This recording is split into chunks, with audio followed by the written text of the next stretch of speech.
If you are on my channel for Kingdom Hearts or for cartoons, this is not the week for you. This is all Digimon all week. This is a special week because the 5th movie is out, Symbiosis has been released, and there is so much to talk about. So here we go. We're going to start off with a review. So obviously the movie's going to pick up where the last one left off. The kids are in the digital world and Dark Geni shows up and starts fucking them up. And Mega Digimon was there before, but he's been taken care of. Now we see Dark Geni holding Mako up in a chokehold, trying to trigger an emotion out of Meicoomon. We know Meicoomon has the power to evolve into make Crackmon and has this sort of vicious power inside it. That's why when it mutates like that, they call it vicious mode. After strangling her for so long, she just falls unconscious, and at the end of the day, he gets what he wants. He triggers the emotion, Meicoomon evolves.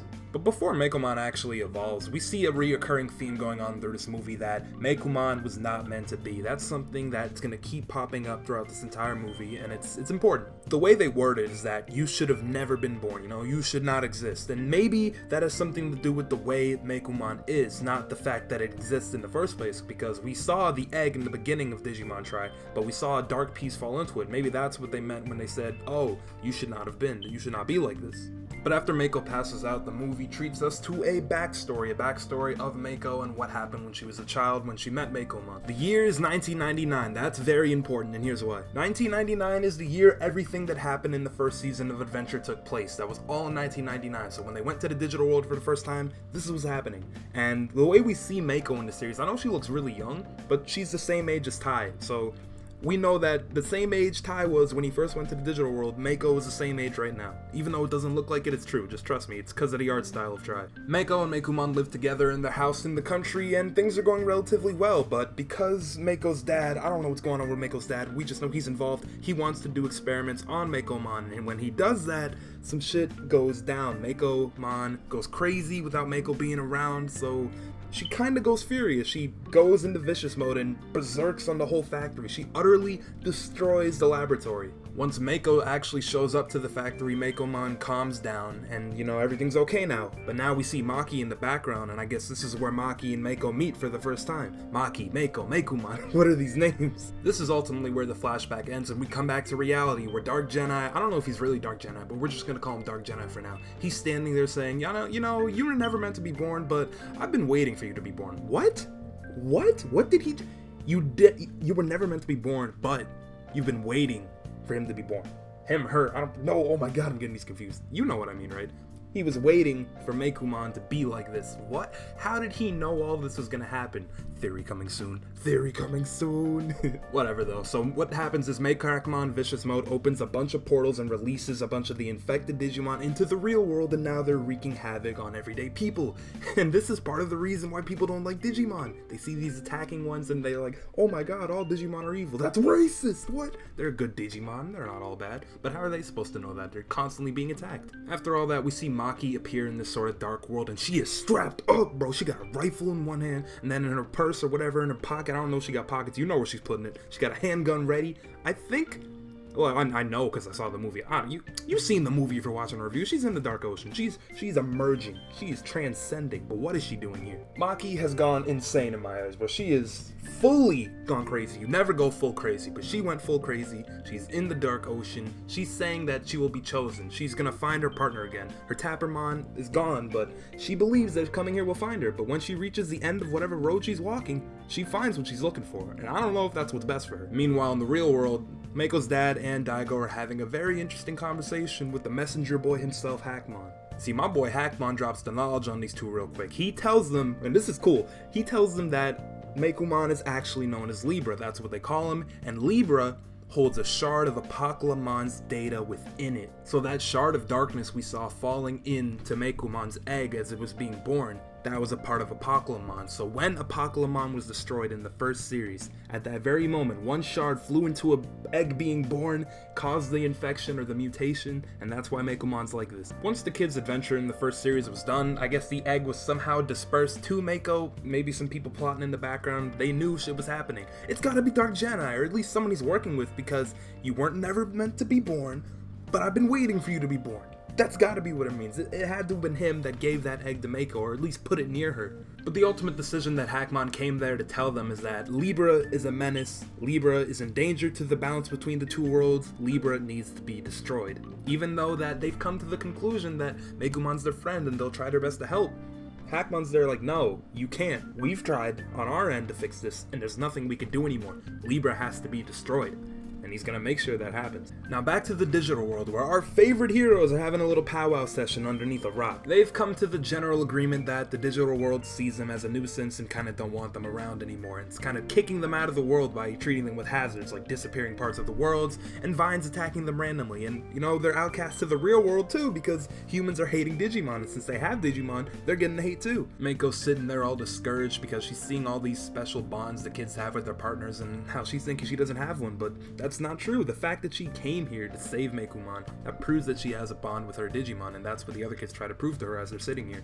And it's just a really good feel-good moment if you like those sort of character interactions, which I do. Let me tell you guys something honestly right now. I was never a fan of Mako, but after seeing this movie, I'm a fan of Mako. I like her. She's a decent character. I like the story they're giving her, you know? She's not the best character, but she's also like, she's not the worst either. Well, I think so. You could think differently, and I don't want to get into an argument about that. Think what you will.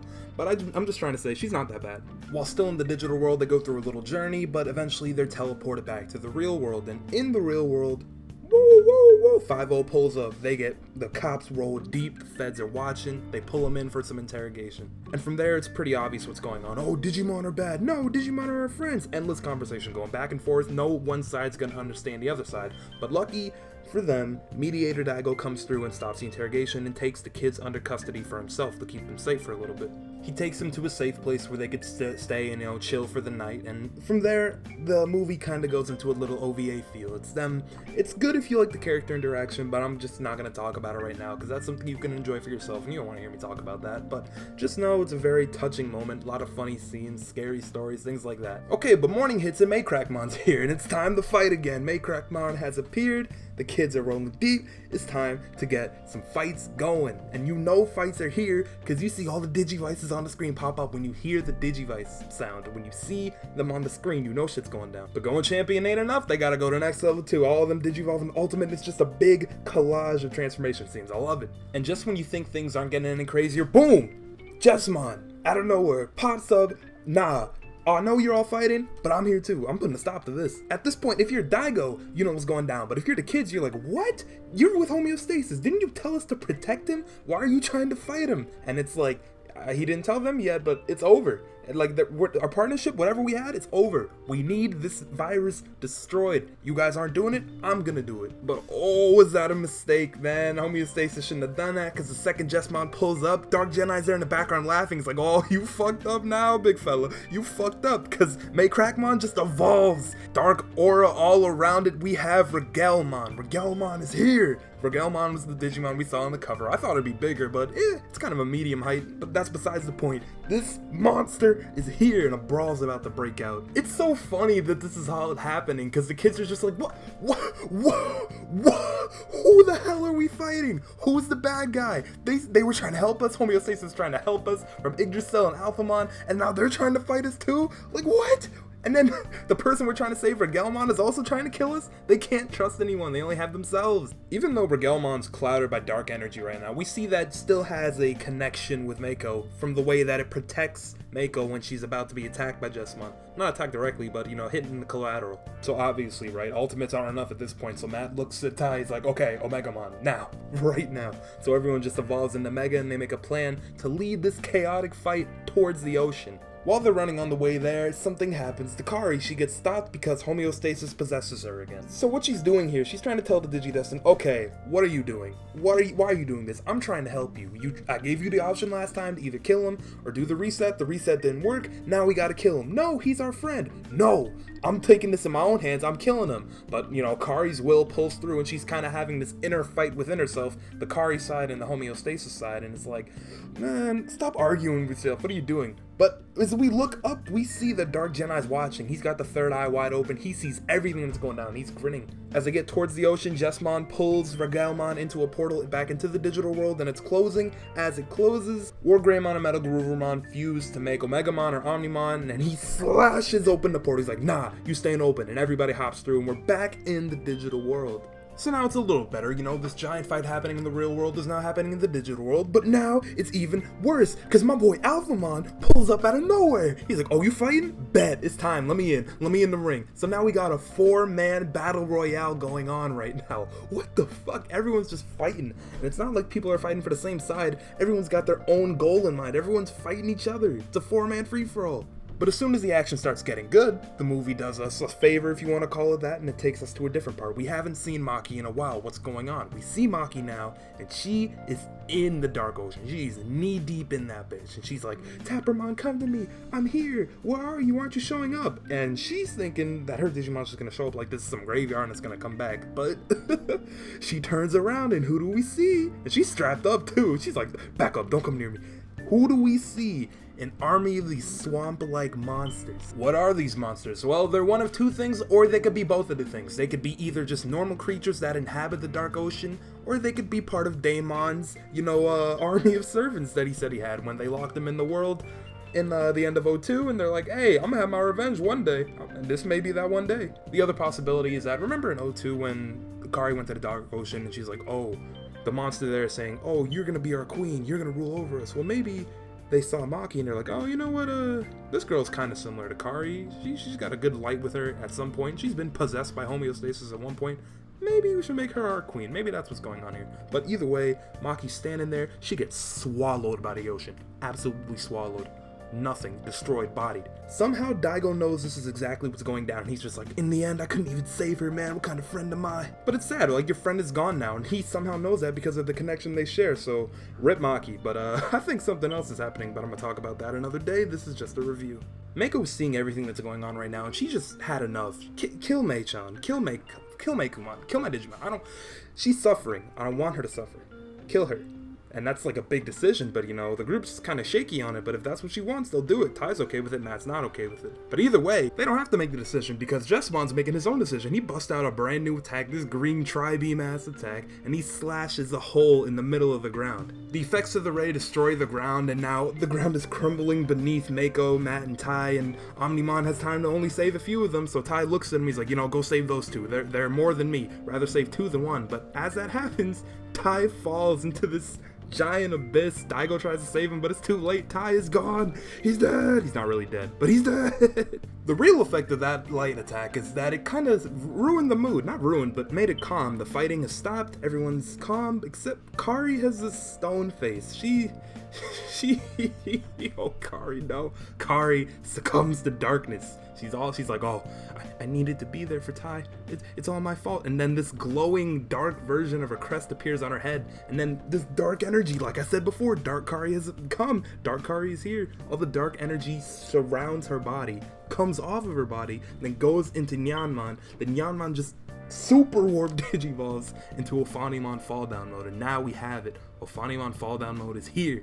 This crazy demon goddess bitch ass Digimon opens a giant dark portal in the sky. The portal absorbs Regalmon, and what?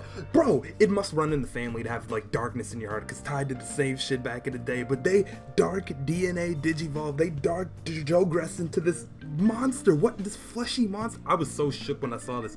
What happened? They just fused into this beast. So what this beast does, it has these giant wings, this fleshy like skin, it opens the portal, it emerges in the real world, and going based on what Izzy said, this monster is going to absorb the real world and to make it all one big digital world, and that's what Yggdrasil wants. So this dark creature must be working with Yggdrasil in a way, or it's somehow part of his plan, or Dark Jedi. Yggdrasil, I'm pretty sure they're on the same side anyway, but still. It's not looking good for them right now.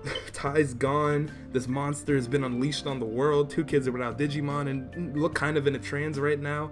Nah, but Matt, being the good, cool guy he is, picks up the goggles, puts them around his neck, he carries on the will of Tai. He's like, we gotta keep going. No matter what, we must progress, and that's where the movie ends. Woo, man, damn, that movie was good. I really like that. Honestly, that's probably my second favorite movie so far. My favorite being the second movie, the one with Mimi. Of course, that's my favorite, but I really like how they added a bunch of dark elements into this. A lot of darker elements that they, opposed to what they've been using before. They kind of went through a little light things. In the second movie, that was more of a comical movie, more lighthearted. But this one This one's really setting up for a big ending, and I know people complain that, oh, there wasn't enough in this story to conclude for an ending, they're gonna rush the last movie. You don't really need that many turning points to have a good ending. You don't need a whole half of a movie to do that. They could introduce enough closing points to do in the last moment, you know, in the last movie. So I think they're gonna do a good job doing that. But this movie,